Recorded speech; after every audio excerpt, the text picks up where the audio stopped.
Great Barrier reef जो दुनिया की सबसे बड़ी कोरल रीफ है, उसकी मैनेजमेंट अथॉरिटी ने ये कहा है कि कोरल रीफ इस समय पर मास कोरल ब्लीचिंग को एक्सपीरियंस कर रही है। ये 6th इवेंट है मास कोरल ब्लीचिंग का, लेकिन पिछले 6 सालों में ही ये 4th इवेंट है। और इसी समय पर यूनेस्को का साइंटिफिक मिशन ऑस्ट्रेलिया में ही चल रहा है। तो चलिए जानते हैं कि क्या होता है कोरल रीफ, क्या होता है coral reef mass bleaching. What is coral reef? देखिए, कोरल रीफ जो है वो मरीन इनवर्टेब्रेट्स होते हैं। इनवर्टेब्रेट्स बेसिकली उनको कहा जाता है जिनके पास बैकबोन नहीं होती है या कह लीजिए स्पाइन नहीं होती है, तो उनको इनवर्टेब्रेट्स कहा जाता है उन एनिमल्स को, और जिनके पास होती है उनको कहा जाता है वर्टेब्रेट्स। तो हर एक कोरल जो है वो पॉलिप होता है, और ऐसे ही बहुत सारे थाउजेंड्स ऑफ पॉलिप मिलकर क्या बनाते हैं, एक कॉलोनी बनाते हैं, और जो साथ में मल्टीप्लाई होते हैं और अपनी कॉपीज बनाते हैं। तो इसी से कोरल रीफ का फॉर्मेशन होता है। अब बात करें कोरल रीफ के टाइप्स की, तो 2 टाइप्स के होते हैं कोरल रीफ, हार्ड कोरल और सॉफ्ट कोरल। हार्ड कोरल जो है वो बहुत इंपॉर्टेंट रोल प्ले करते हैं, क्योंकि देखिए एक तो इनको हर्मा टाइपिक या रीफ बिल्डिंग भी कहा जाता है, क्योंकि इन्हीं का जो एक्सट्रैक्ट होता है, ये कैल्शियम एक्सट्रैक्ट करते हैं, कैल्शियम कार्बोनेट, और यही कैल्शियम कार्बोनेट की अगर हम बात करें जो लाइमस्टोन में मिलता है, वो सी वाटर से एक्सट्रैक्ट करते हैं और उससे हार्ड व्हाइट कोरल एक्सोस्केलेटन बनाते हैं। ठीक है, एक्सो मींस बाहर जो स्केलेटन प्रेजेंट होता है वो एक्सोस्केलेटन कहलाता है। तो ये कोरल्स जो है ये व्हाइट और हार्ड एक एक्सोस्केलेटन बनाते हैं। और वही हम लोग सॉफ्ट कोरल्स की बात करें तो सॉफ्ट कोरल पॉलिप्स जो होते हैं वो कुछ कुछ प्लांट्स की तरह दिखाई देते हैं। तो देख सकते हैं ये जो है ये है सॉफ्ट कोरल्स, तो ये प्लांट की तरह अपीयर होते हैं। और ये क्या करते हैं, ये बेसिकली अपने आप को ऐसे स्केलेटन से या ऐसे एक्सोस्केलेटन से अटैच कर लेते हैं जो उनके पहले वाले जो पॉलिप हैं उनने बिल्ड किया है, जो उनके एंसेस्टर्स ने बिल्ड किया है। और सॉफ्ट कोरल जो है वो भी अपना स्केलेटन उसमें ऐड कर देते हैं, ठीक है, हार्ड स्ट्रक्चर में। अब ओवर द इयर्स जब ये बढ़ते हैं, मल्टीप्लाई होते हैं, तो ये स्ट्रक्चर जो है ग्रेजुअली कोरल रीफ का फॉर्म ले लेता है। और एक बात और जानने वाली है, वो क्या, कि ये जो है largest living structures on planet होते हैं कोरल रीफ्स। कोरल जो है, अब इसमें देखो सबसे पहली चीज क्या है, कोरल में बेसिकली एक सिम्बायोटिक रिलेशनशिप होता है। सिम्बायोटिक रिलेशनशिप होता है कभी कोई 2 ऑर्गेनिज्म है उनके बीच में एक ऐसा रिलेशन कि दोनों को बेनिफिट होता है, तो इसको कहते हैं सिम्बायोटिक रिलेशन। तो जैसे आप देखते हैं जो बीन्स होती हैं उसमें बीन्स या लेग्यूम्स जो होते हैं उनकी रूट्स में ऐसे नोड्यूल्स पाए जाते हैं या गठाने होती है। तो इनमें क्या होता है, इसमें होता है राइजोबियम, और इससे क्या होता है कि राइजोबियम को प्लांट से मिलता है न्यूट्रिशन और शेल्टर, और साथ ही इसकी वजह से प्लांट को मिलती है नाइट्रोजन, क्योंकि राइजोबियम जो है वो नाइट्रोजन फिक्स कर सकते हैं। तो इसी तरीके का सिम्बायोटिक रिलेशन पाया जाता है किसके बीच में, लेकिन एक सिंगल सेल्ड एल्गी होती है ज़ूज़ैंथेली। तो ज़ूज़ैंथेली जो है इनके बीच में रिलेशनशिप होता है कोरल और ज़ूज़ैंथेली के बीच में, और एल्गी इसको प्रोवाइड करती है खाना और न्यूट्रिशन, ठीक है, फूड और न्यूट्रिशन प्रोवाइड करती है। और वो कैसे करती है, क्योंकि वो फोटोसिंथेसिस कर सकती है, वो सनलाइट को यूज कर सकती है, और इन रिटर्न कोरल जो है उनको घर देते हैं और की न्यूट्रिएंट्स जो है वो देते हैं। और इसी की वजह से ये ज़ूज़ैंथेली जो है इसकी वजह से ही कोरल्स को जो अपना ब्राइट कलर है वो मिलता है। अब ऑस्ट्रेलिया की ग्रेट बैरियर रीफ जो है दुनिया की सबसे बड़ी रीफ सिस्टम है, और लगभग 2300 किलोमीटर तक ये स्ट्रेच है। 400 अलग अलग टाइप के इसमें कोरल्स पाए जाते हैं। 1500 स्पीशीज जो है फिश की उसको ये शेल्टर देती है, और 4000 टाइप के मॉलस्क जो है वो भी इसमें पाए जाते हैं। तो ये देख सकते हैं, ये है ज़ूज़ैंथेली, ये सिंगल सेल एल्गी है, ठीक है, ये येलो है। आगे देखिए हम लोग, तो अब देख लिया कि कोरल रीफ क्या होता है, लेकिन कोरल ब्लीचिंग क्या होता है, जिस चीज की हम लोग यहाँ पर बात कर रहे हैं, तो एग्जैक्टली होता क्या है। अब देखो क्या होता है, ब्लीचिंग कब होती है, जब एनवायरमेंट में क्या होता है, स्ट्रेस होता है, ठीक है, स्ट्रेस होता है। किस वजह से स्ट्रेस होता है, ये स्ट्रेस होता है जो कंडीशंस जो है जब चेंज होती, कौन सी, टेम्परेचर या पोल्यूशन या फिर high level of oceanic acidity. तो इस स्ट्रेच्ड कंडीशन में क्या होता है कि ज़ूज़ैंथेली जो है, ये एल्गी, ये बेसिकली फूड प्रोड्यूस करती है कोरल पॉलिप के अंदर रह के, लेकिन साथ में ये क्या प्रोड्यूस करने लगती है, ये रिएक्टिव ऑक्सीजन स्पीशीज जो है वो प्रोड्यूस करने लगती है। और ये रिएक्टिव ऑक्सीजन स्पीशीज जो है ये कोरल्स के लिए बेनिफिट नहीं होती है, ठीक है, बेनिफिशियल नहीं होती है। तो कोरल जो है वो इस ज़ूज़ैंथेली को ये क्योंकि कलर देती है, ठीक है, हमने अभी देखा कि कलर जो है उसको एल्गी से मिलता है, तो ये इसको एक्सपेल कर देती है भाई, क्योंकि हमको नहीं चाहिए ये रिएक्टिव ऑक्सीजन वाले स्पीशीज, तो कोरल्स इसको एक्सपेल कर देते हैं पॉलिप से अपने। फिर अब क्या होता है कि भाई देखो, कोरल्स बेसिकली इसमें क्या होता है, इसमें होता है कैल्शियम कार्बोनेट, ठीक है, कैल्शियम कार्बोनेट होता है, तो इसकी वजह से व्हाइट दिखती है। ज़ूज़ैंथेली होती है तो उसका कलर दिखने लगता है, लेकिन अब जब इसको हटा दिया तो पॉलिप्स जो है उसका व्हाइट या पेल व्हाइट एक्सोस्केलेटन वो एक्सपोज हो जाता है। तो इससे क्या लगता है कि भाई इसकी जो है ब्लीचिंग हो गई है और कोरल को एक ब्लीच्ड अपीयरेंस मिलता है, और इसकी वजह से ही जो सिम्बायोटिक रिलेशनशिप होता है जिसकी वजह से कोरल सरवाइव करते हैं वो भी खत्म हो जाता है। अब देखिए, ब्लीच कोरल्स जो है वो सरवाइव कर सकते हैं, लेकिन डिपेंड करता है कि कितनी ब्लीचिंग हुई है। अगर बहुत ज़्यादा ब्लीचिंग हो गई है तो रिकवरी बहुत मुश्किल है, ठीक है, और अगर ब्लीचिंग कम हुई है तो सी टेम्परेचर से नॉर्मल लेवल के अगर रहे तो ब्लीचिंग जो है वो रिकवर हो जाती है और कोरल सरवाइव कर लेते हैं। लेकिन if heat pollution subsides in time over a few weeks, तो यहाँ पर क्या होता है, जो ज़ूज़ैंथेली जो हमारी एल्गी है वो वापस आ सकती है और फिर से पार्टनरशिप जो है वो स्टार्ट कर सकती है। लेकिन सीवियर अगर ब्लीचिंग है, बहुत ज़्यादा ब्लीचिंग हो गई है, बहुत ज़्यादा जो एल्गी है उसको एक्सपेल कर दिया गया है और प्रोलॉन्ग्ड स्ट्रेस है, तो एक्सटर्नल एनवायरनमेंट की इन सिचुएशन के कारण क्या होता है, एंड में कोरल डेथ हो जाती है, ठीक है, कोरल डेथ हो जाती है।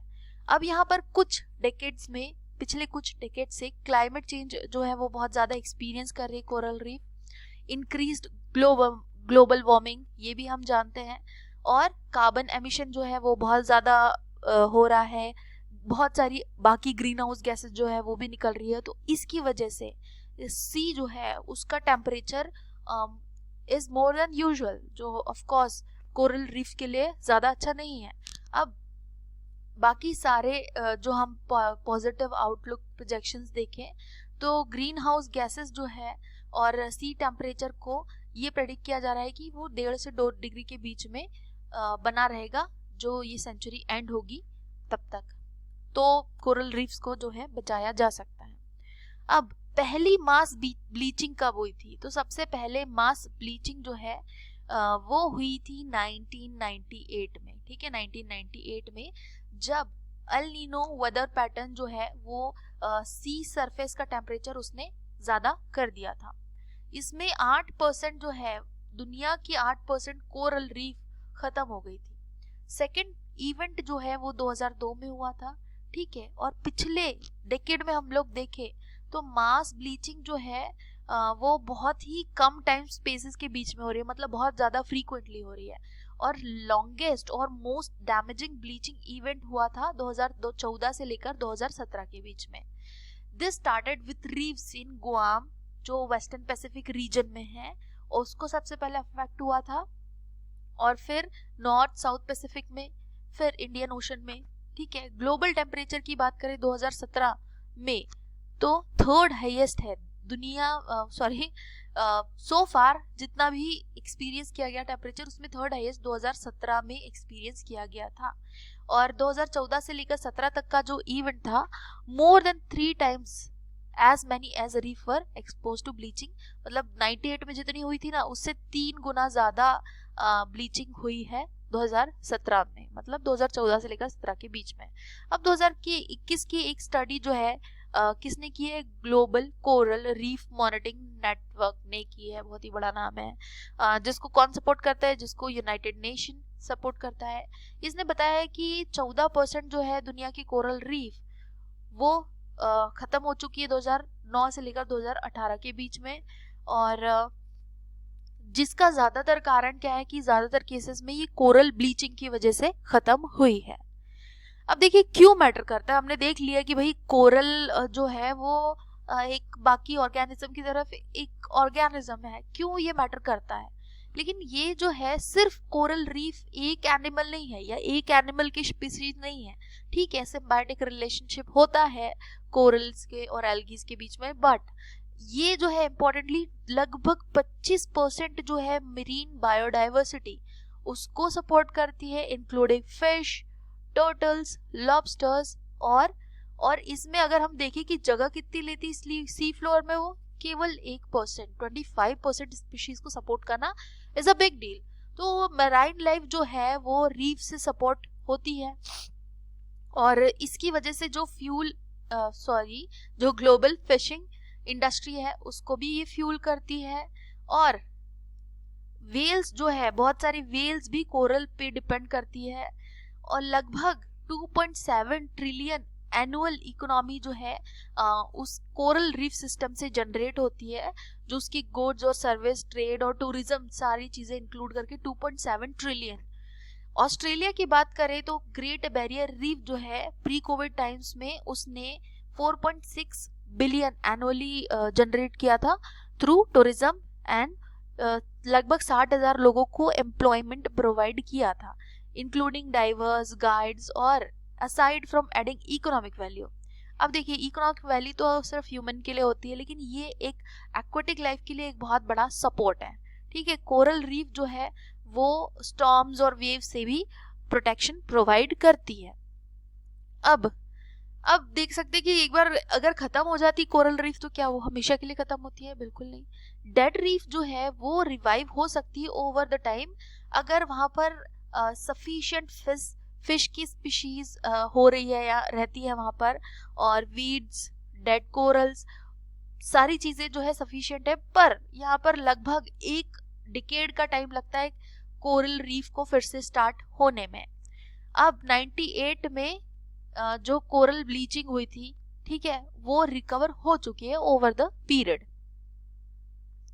अब हमारे अभी के समय में हम देखें कि क्या है current condition great Barrier Reef की, तो United Nations intergovernmental panel on climate change IPCC ने अपनी रिपोर्ट रिलीज की है इस महीने, और the life of the Great Barrier Reef is in grave danger, ठीक है। ये उन्होंने कहा है कि जो ग्रेट बैरियर रीफ की लाइफ है वो ग्रेव डेंजर में है, और रिपोर्ट ने कहा है कि अगर टेम्परेचर इसी तरीके से कंटिन्यूसली बढ़ते रहा तो ब्लीचिंग इवेंट्स जो है वो बहुत ज्यादा जल्दी होने लगेंगे, और लार्ज प्रोपोर्शन ऑफ जो भी बची हुई कोरल रीफ है ऑस्ट्रेलिया में वो भी हम खो सकते हैं, ठीक है। Just a couple of weeks after this warning, barrier reef authority जो है उन्होंने भी कंफर्म किया है कि मास ब्लीचिंग हो रही है भाई।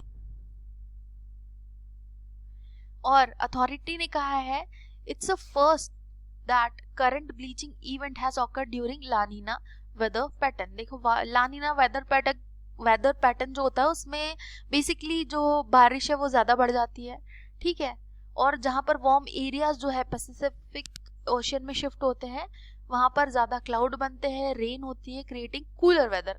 अब एल नीनो में हमने देखा कि जो टेम्परेचर है वो इंक्रीज हो जाता है सी का, लेकिन ला नीना में क्या होता है कि रेन ज्यादा होती है, ठीक है, रेन इंक्रीज होती है तो टेम्परेचर जो है वो डिक्रीज हो जाता है। और द गार्जियन जो है उनके गार्जियन में कोट किया गया है कि the climate is changing and the planet and the reef is about 1.5 degree centigrade warmer than it was 150 साल पहले। Because of that the weather is changing, unexpected events are now to be expected, nothing surprises me anymore. मतलब ये तो सारी चीजें हम पढ़ते ही आ रहे हैं कि भाई 150 सालों में 1.5 डिग्री ज़्यादा है। देखने में ये छोटा एक नंबर लगता है, बट टेम्परेचर ये बहुत ज़्यादा इंक्रीज करता है और इनफैक्ट बहुत ज़्यादा अफेक्ट करता है ये जो बायोडाइवर्सिटी है उसको। फिर अथॉरिटी ने कहा है कि भाई ब्लीच्ड रीफ्स जो है वो अलग अलग लेवल पर अफेक्ट हो रही है, कुछ सीवियर है, कुछ माइल्ड है। Well stressed they alive and could recover if temperature moderates. अगर टेम्परेचर मॉडरेट रहा तो भाई ब्लीच भी होती है, रिकवर भी होती है, होते रहता है। लेकिन अगर ज़्यादा रहा तो रिकवरी जो है वो मुश्किल होती है और डेथ हो जाती है अल्टीमेटली। ठीक है, हमने देखा कि भाई को ये जो यूनेस्को का मिशन है जो करंटली ऑस्ट्रेलिया में हो रहा है, 10 दिन का ये मिशन है, और जो रीफ है वो भी डेंजर में है। ठीक है, क्लाइमेट एक्टिविस्ट जो है इस पर बात कर रहे हैं और अपनी चिंता जो है वो बता रहे हैं। और कोरल ब्लीचिंग जो है वो एक ट्रू पिक्चर है कि रीफ की कंडीशन क्या है। अब यहाँ पर अनअफेक्टेड रीफ जो है वो अगर बताएं, हम पैचेस बताएं, तो उससे कोई फर्क नहीं पड़ता, लेकिन जो ब्लीच्ड कंडीशन है वो बताती कि भाई ये चिंता का एक विषय है। ठीक है, सो मॉरिसन जो है ऑस्ट्रेलिया के प्राइम मिनिस्टर, उन्होंने भाई कन्विंस करने की कोशिश की कि यूनेस्को को कि ग्रेट बैरियर रीफ जो है उसको उस लिस्ट में मत डालो जो उसमें डेंजर जो भी जगह है उनको डाला गया है।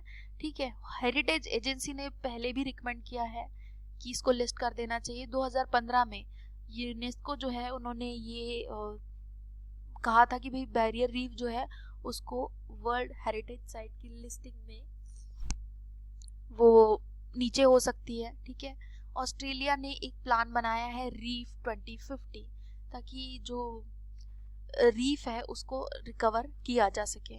So that's it for now and thank you for watching the video. मिलते हैं हम लोग नेक्स्ट वीडियो में।